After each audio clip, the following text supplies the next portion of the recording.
So Donald Trump taught us a few lessons about media that I didn't know. One was, there was a lot of frustration in a lot of campaigns, not just mine, the Cruz campaign, because we would beg our candidates to get on, Fox and Friends, and then Trump would just sit in his pajamas and call them, and he was on like every single morning.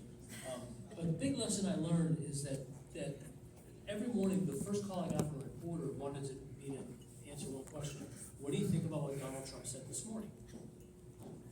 And I don't know, I haven't even had my first cup of coffee, right? I mean, he did an amazing job of driving the news every day. So my rule about both campaigns and media is one, nothing good in a campaign ever happens after 9 p.m. Like, seriously. Nothing good in a campaign ever happens after 9 p.m. Go to bed, right? Second, get up and drive the news as quickly as you can. And drive your opponent crazy when they see that you're out there and out there. On the next slide. So there are several reasons. Let's keep going. Bring it up. Yeah, bring it all up. Good. There's several reasons to use the media. We want some objectives with the media. It's not just important to get covered, but why do we want to get covered? We want to think about our strategic communication imperative. Like, every time we have an opportunity to go on the media, whether it's radio or television, what are we trying to accomplish? Are we trying to get people to come to a certain event? Are we trying to brand ourselves? Are we trying to drive a certain issue? What is it we're trying to do? And be very clear about it. So we're not just going on the media and winging it. We're trying to figure out what it is I want people to act. What's the final action? Some people say, well, I'm not going to do media, but the problem is your opponent is probably doing media. And next slide. So what are those things? We want our favorable perception of the candidate. Remember, candidates who win tend to be liked. We want to add people to our, come out to the event that we're having this week, drive attention. Or maybe you're talking about a certain issue. Next slide. Here's the thing. The media is not the enemy, right? How many people think the news media is biased? Good. How many of you think you're biased? Good. Right? Turns out we're the same, right? Now, yes, reporters are biased, and New York reporters are probably not going to vote for the conservative, and DC reporters are probably not going to vote for the conservative. But I think their bias is actually for news. I don't think most reporters, and I've talked to thousands of reporters, they don't have a personal agenda for somebody to win or an issue to win. They do have a different worldview, and you have to kind of connect with that worldview to get through the media. But you're not trying to convince the reporter that you're right. You're just trying to use them as a vehicle, and that's why you want to be very disciplined about what you say. So if you talk to a reporter, and I'll go through the next slide. Different reporters mean different things. Well, let's make this point first. Reporters always act friendly. They really do. They call you up. They say, Rick, how you doing? A lot of them are very engaging, but they will seduce you into thinking they're your friends, and they're not your friends. Next slide. But this isn't really the news media I'm talking about, or NBC is across here, and the Fox is just down the road. I mean, all the big media, national media right here in town. I'm talking about, for you, this guy, right? I think that's Matt Drudge, but go ahead. So we have to figure out who is covering our individual races. Who are the actual reporters that are covering their races? Next slide. And so we're going to build a media list. We want to know who the bloggers are. We want to know who the talk radio show hosts are that are out there. We want to know the print reporters. We want to know the television news producers. We want to get a name. And I don't mean Channel 4. I mean the actual name of the reporter, and email and phone number of the actual reporter who might actually cover the news story. And what you might want to do if you're running, say you're running for a city council race, is call up those reporters and see if you can find time to go, next slide, go and meet them. Because you have to start to build a relationship with them, not to be their friend, but the important thing is that when you meet and develop a relationship with a reporter, and then they ultimately do write a story about your race, I want them to call you. Because often what happens is, in a lot of local races, they don't get covered until the last minute, and then the candidate doesn't have a relationship with the reporter, and the reporter's lazy and doesn't bother to reach out to the campaign, so you're not in the story. I want to preempt that. I want to make sure that you get to know, or at least meet or talk on the phone, off the, what they call off the record, but they'll respect that. It's like, it's just a get to know you meeting, just interested about your day, and just talk about things that normal people talk about.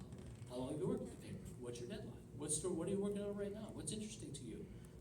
And just have a normal conversation.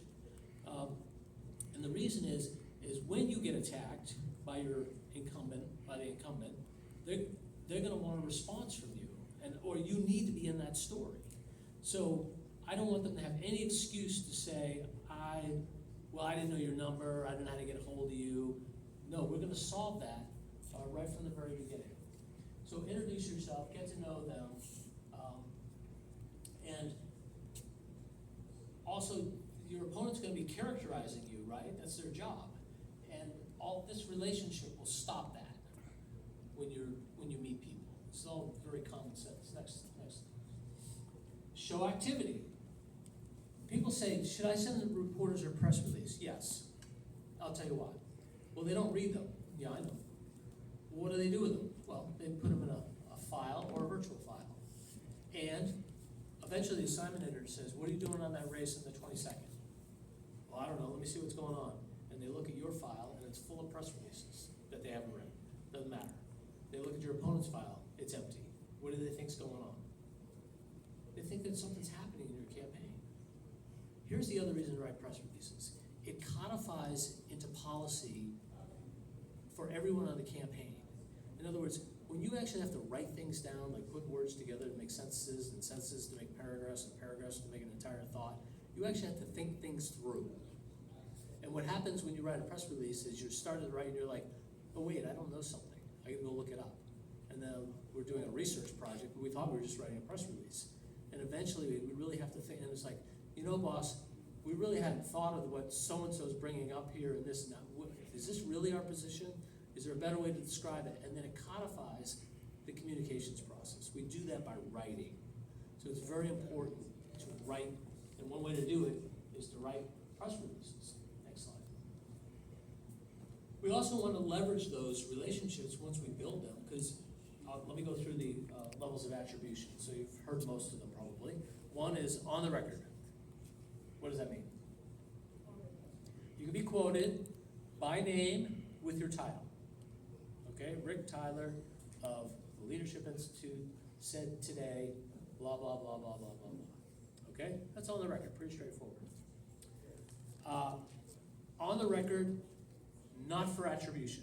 What does that mean? Source close to the campaign. Exactly. So it means I can quote exactly what you say, I can't use your name, and I can't use your title. But the characterization of the person is negotiable and should be, and you should get agreement on what that characterization is. So say, well, I'm going to give you this quote, not for attribution. How will you characterize me? Well, how about sources close to the campaign? Okay, there's a lot of sources close to the campaign. Or what about if there's 3 people on the campaign and it says someone who's working on the campaign? No, you don't want that one because that's just like me or the other guy, right? Mark said there's off the record. What is off the record? When we talk to a reporter, you say off the record, I think I gotta record what you're saying.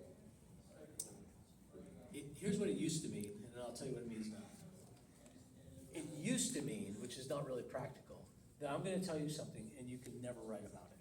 Now, that's not practical because they can go get it from another source, right? But off the record means they can't use your name, they can't quote you, and they can't use your title. So that it means you are as far away from that story as possible. Here's my rule about off the record. If you don't want to see it in print, don't ever talk to a reporter about it, or don't ever say it to a reporter, right? So there's almost no reason to go off the record. Now, sometimes where you wanna be is in many cases, is on background. Does anybody know what on background means? Yeah, it's like, you're giving some context, but they have to go find it, they have to get it verified by other sources. Yes, exactly right. So you're providing context, and not only that, sometimes you're just educating the reporter. Let me give you an example.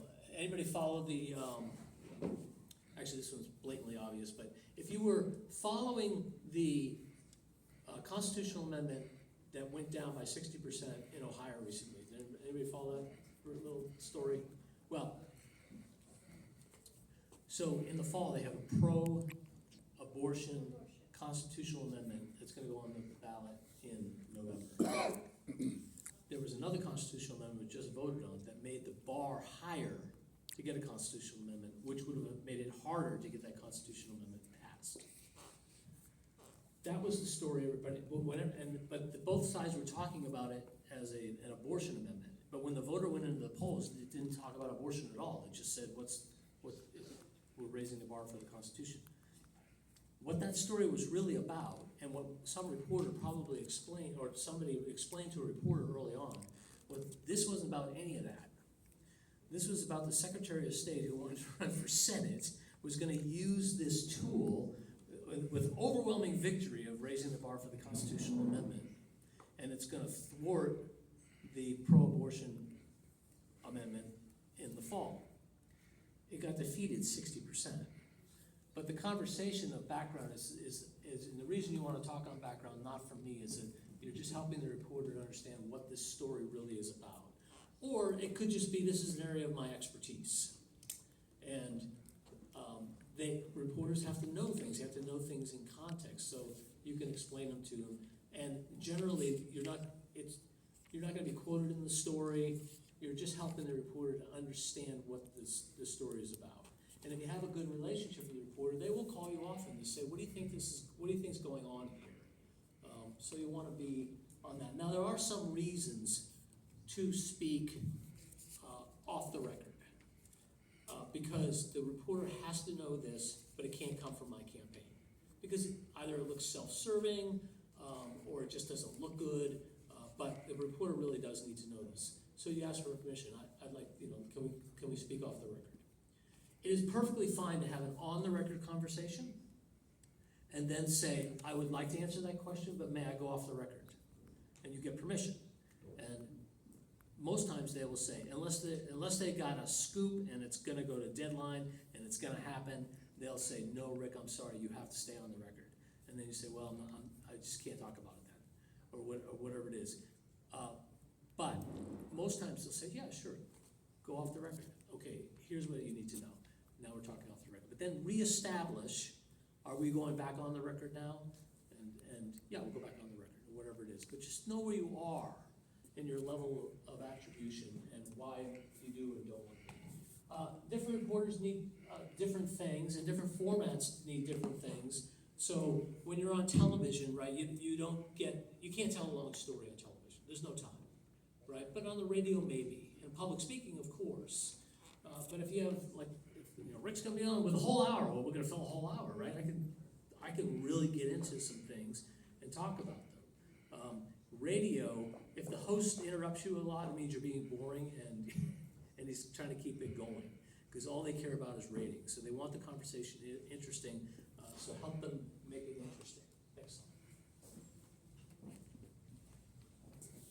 When using visual television media, the picture is really, really important, right? So if you have a person that has some communications experience for candidates, have someone go with you. So like if you're doing, I'm gonna meet a reporter downtown and he's gonna just record me right on the street, have your comms person talk to the camera person.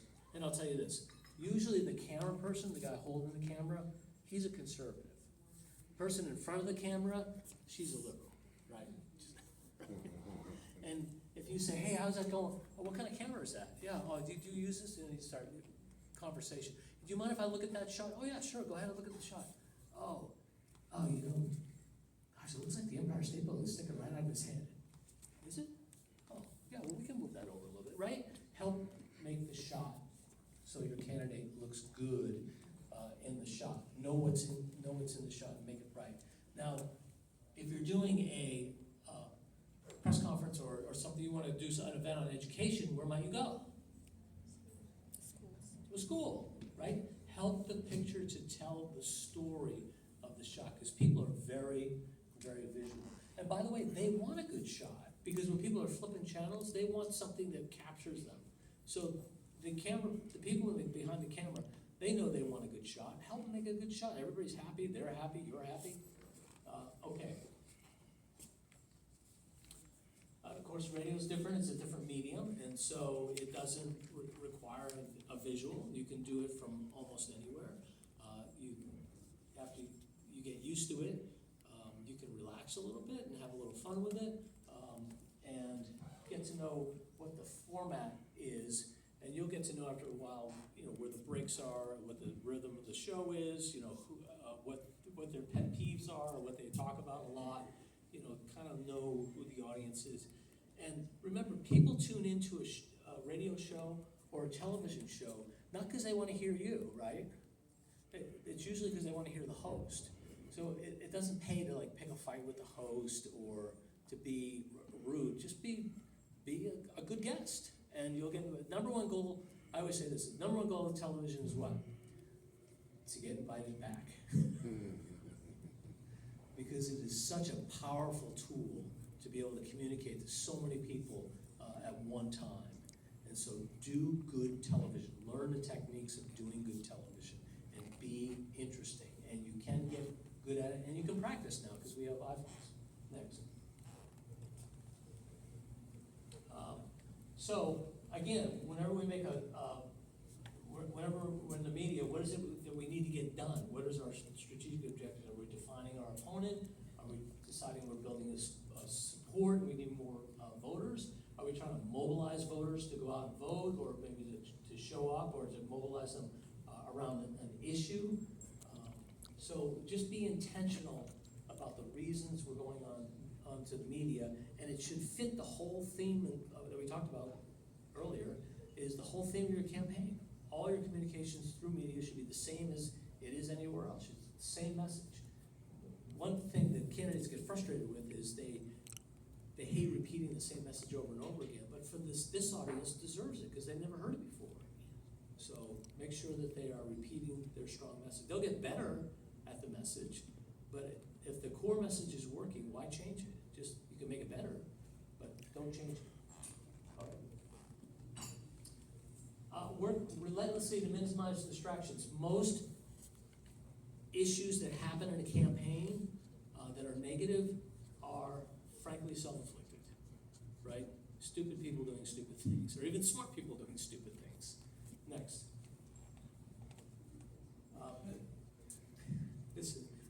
Mark will recognize who Terry McAuliffe is, who ran against his candidate Glenn Youngkin, who doubled down in a debate saying that parents should have really no role in their child's education, which did two things. One, it mobilized our side and gave us a real core message. Two, I think it got the teachers union to pony up 15, how much? They dumped in another 15 million. Yeah, the teachers union put in $15 million to back that statement up. So that was when Mark was against. But in terms of messaging wise, he doubled down on it, and Glenn Youngkin just knocked it out of the park. And it continues to be a theme today. Keep going. Here's one. Ted Cruz pulls ad featuring porn star. Now, I don't know why we had to pull that ad. This really happened. I was the comms director when it happened, and I called the casting company who casted this woman for our ad. They told me she did a great audition. And I said, I'm sure she did. And they said, we really didn't know. And I said, Google her name. And they're like, yeah. Like in 0.2 seconds, you know who she is. Like, no. Right? So anyway, we didn't run the ad. Herschel Walker, who was, by all indication, could have been a great candidate because people loved him, right? But he just constantly said stupid things that just got people talking over and over and over about stupid things. Next slide. So don't generate news that you want. You'll notice you're not former mayor here, Anthony Weiner, Huma Abedi. You'll notice so let me give you two examples. When in crisis communication, if you do something wrong or something happens in your campaign, you really only have four responses. One is, I didn't do that, and you need to be able to prove it. Two is, I did it, but here's why. And then people get the context and it's like, oh, I understand. I would have done the same thing. Three, I did it, and I'm sorry, and I'll never do it again. That actually worked for Anthony Weiner. When he apologized initially, his poll numbers went up, and he was still a viable candidate for mayor. Do you all remember that? Mm-hmm. Then what happened? Did it again. Yep. He did it again. But this time, he was Rodney Danger, tweeting to some woman with some smoky name, I don't know. Carlos Danger. And so when he said, was there an opportunity to say, I'm sorry, I won't do it again? No, that was the end of your career.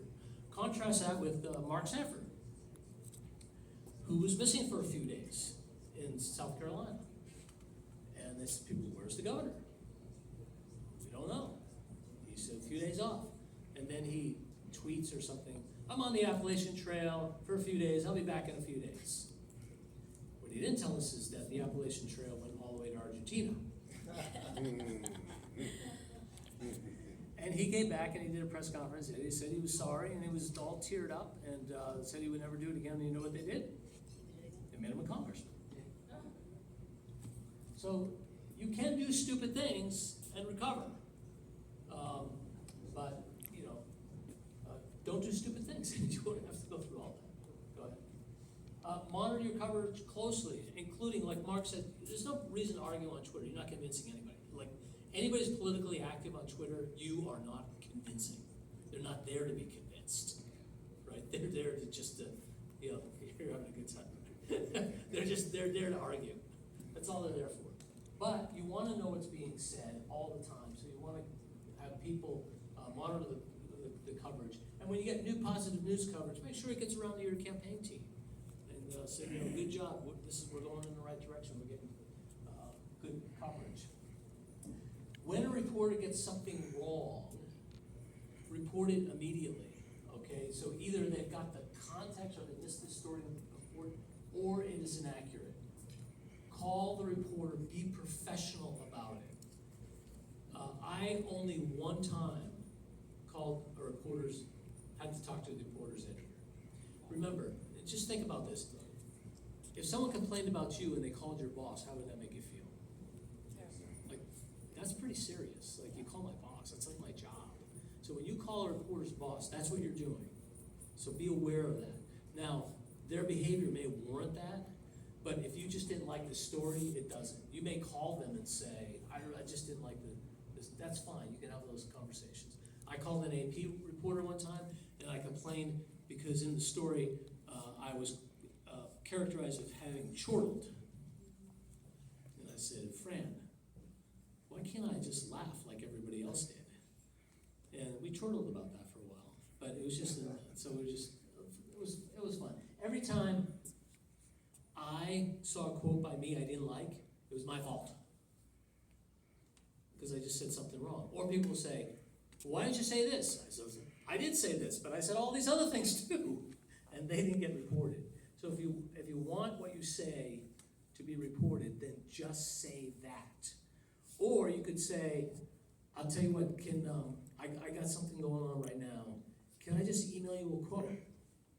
I can? Great. What's your email, right? Get the email. Now you can think about the quote, get wise counsel, and put out something, you know, that makes sense, right? I love when I get a chance to get a quote by email because I'm much better on it. I'm much better when I get to think about it, right? Because once it's out of your mouth, it's gone, right? So minimize minimize process stories. There are some cases to talk about process stories with the campaign. They all have to do with viability. Like, is this campaign for real? Yes, let me explain our thinking. And that may be a reason why you would talk about a process story. Voters, to some level, are more sophisticated, certainly than they were 30 years ago, because they're watching process stories all the time on MSNBC, Fox News, and all the rest of it. But for most voters in most of your situations, they don't care about process stories. They care about what you're gonna do that's gonna change their lives. Next. Hostile questions are okay, but surprises are not, which is why we have to research and find out, and especially with the candidates and doing our research, I don't wanna find out. I remember we had something drop on us on caucus night in Iowa, and it was something that was well known by Ted Cruz and his research guy, and I'm the comms guy, and I didn't know it. And so I had to scramble to figure out what this whole thing was about. And it was basically, it was Ted borrowed money against himself in a Goldman Sachs account. You say Goldman Sachs, and everybody's like, oh my God. And that's all it was. It was nothing, but they wanted to make a big deal out of it. But I didn't know about it. I needed to have known about it. Don't get chased down by reporters. I've had an incident where a candidate was running away from a reporter, and what do you think played on the news that night? The candidate running away from the reporter. Don't run away from reporters.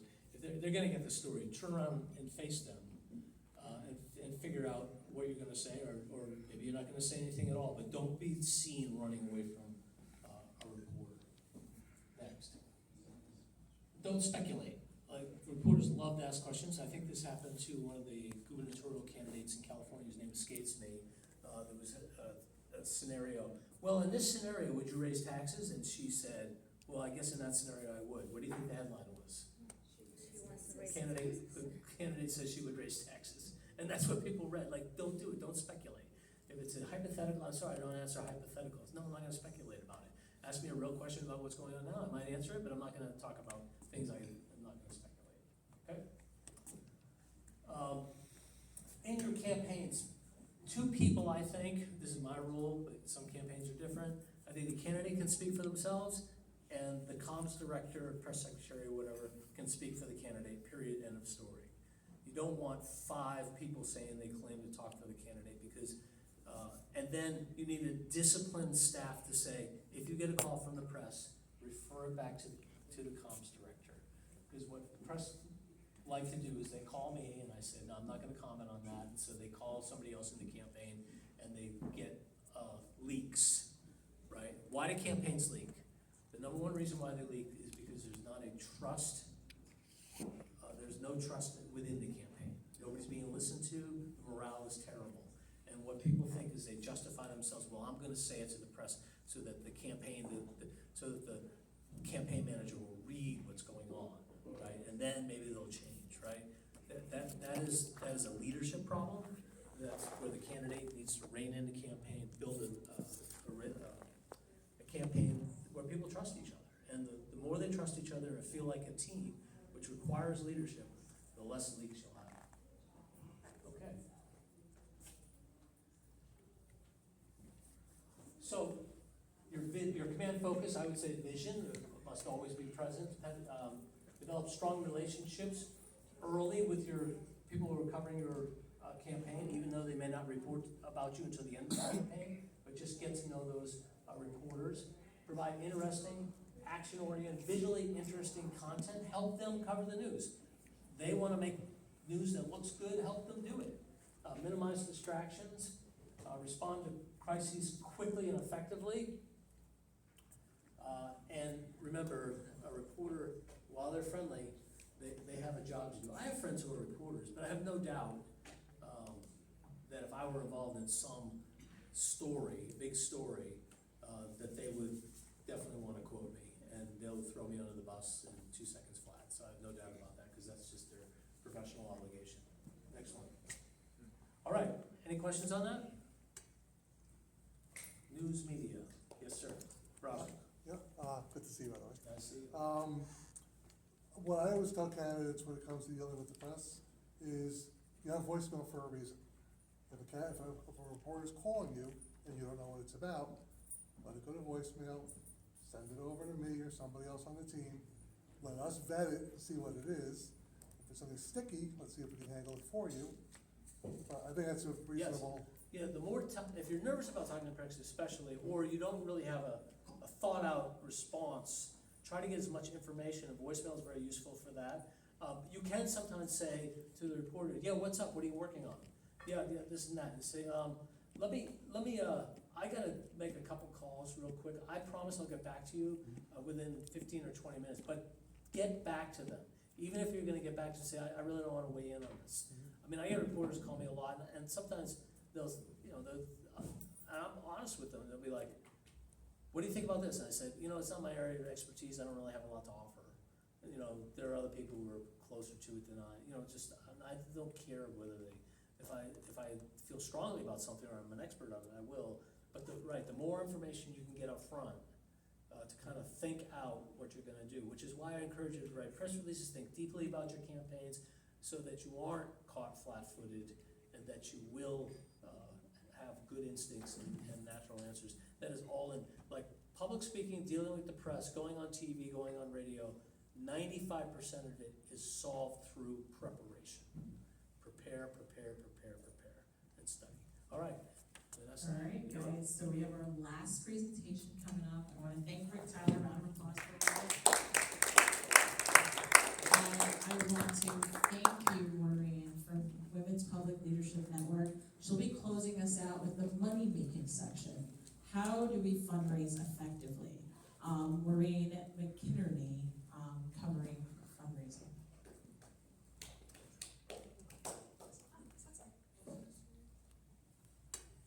All right, I will run through this pretty quickly.